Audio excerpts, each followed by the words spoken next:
Welcome to another edition of NCT Tech Talk. Joining us today is the Honorable Dato Teng Chang Khim.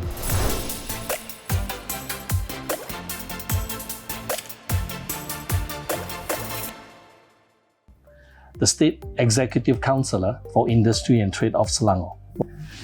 Thank you, Dato. Good afternoon, Dato. Thanks for having us today and making time on your busy schedule for the interview. It's my pleasure. Okay. Dato, you have been the driving force behind Invest Selangor effort that has put Selangor on a new economic level. With the launching of Idris on March 15, 2023, how do you envision the impact that it would have to the local and the national economy? Idris will certainly bring a lot of impact. It will be a great impact on the economy, either locally or nationally, because it involves a wide variety of sectors. For example, it's like industrial, tourism, shipping, aerospace industry, and so on and so forth. It is not one project, but it is combinations of projects run by the developers with the incentive provided by the state government. And therefore, you can see the change effect of it because it involves not only one specific sector, but a series of sectors or the whole change of sectors that involve in the Selangor economy. I see. Okay, with the ever-changing market, what kind of opportunities and challenges that Selangor will face in the near future, and are we ready to step up? I would say that we have three challenges. Firstly, we need to have more skilled and knowledge workers. Secondly, we have to face with the geopolitics situations. And of course, very importantly, is our regional competitions. Selangor is no longer just a state that compete with other states in Malaysia. Mm-hmm. We are actually competing with other nations within Southeast Asia especially. So we have to look at our strengths and our weaknesses. So one of our weaknesses is that we may not be able to produce sufficient skill and knowledge worker in the future.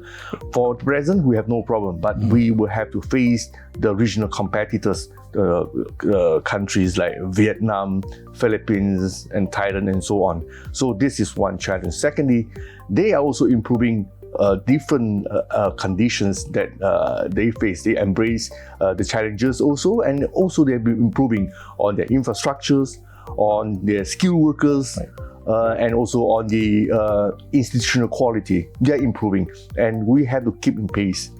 This is the second challenge. And they are also going into industry like aerospace, and they are also improving and constructing new seaport and airport.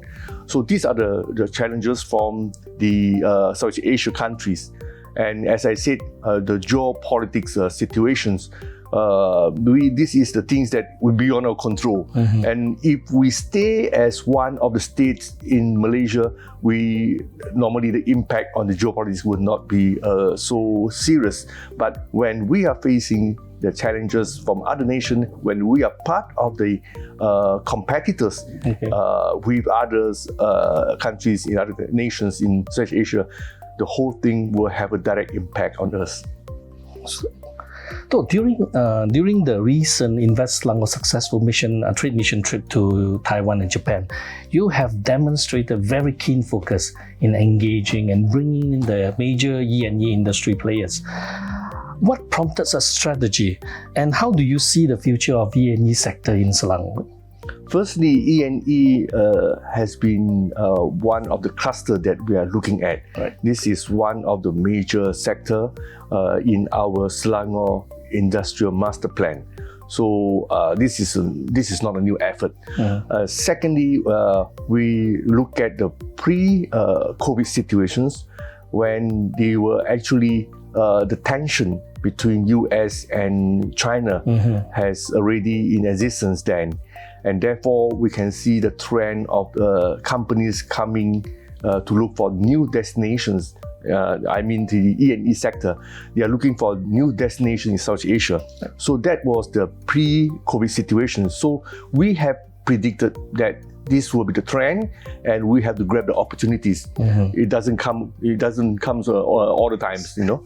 And secondly, because after the COVID, we can see that there is a shift of the locations for the productions. So it affects the whole supply chain, and it actually has aggravated the shift of the whole supply chain to South Asia. So this, I would say, that is a great opportunity for us. Then we have to grab it. And of course, within Malaysia, we have a strong competitor with us. Therefore, we have to put more effort into getting them to come here, because this will be a very important industry that chart of future. E&E, you can't run away from semiconductors, you know. And this is I would say that this is a road to the future industrial development. So, okay, closer to us, NCT Smart Industrial Park is the first certified managed industrial park in Selangor. So what are Dato's vision and hope for NSIP, and how will it set a benchmark for future MIPs in Selangor? Well, we are proud to have the first managed industrial park approved. You know, when we planned for it, you know, it took a few years for us to come to this stage, and it shows that, you know, what we have planned was correct, accepted by the industry. Therefore, developers like NCT is courageous enough to take the challenge. I think this will be our reference point. And this is not only our benchmark, this will be our reference point to further enhance and to enrich our managed industrial park. And we hope that this will be the first one, and which is big enough in terms of the size. The scale is big enough, and we hope that there will be more smart industrial park, or what we call dedicated industrial park, so that in future all our industrial park will be industrial park that could be good infrastructures, and also beside that, our future industrial park will be able to accommodate the ecosystem of a whole industry. For example, as I mentioned, you know, we are looking at a dedicated industrial park, smart industry for say E&E, for biotech, and for say transport equipment and so on. So I would say that this is the future industrial park that we are looking forward to have. Okay. Lastly though, in conjunction with the groundbreaking ceremony of NCT Smart Industrial Park, we will be very appreciative if Tok can give a few congratulatory message for us to carry home to our company. Yeah, great job done by the NCT Group for having the first MIP industrial park, and I hope that in the near future, many such MIP will be developed by NCT. I believe NCT has a capability to further develop and further enrich and enhance our MIP industrial park. Okay, we are very delighted to have YB with us today, sharing his insight and valuable knowledge. And this wraps up this edition of NCT Tech Talk. Until next time, see you. Thank you for your time. Thank you.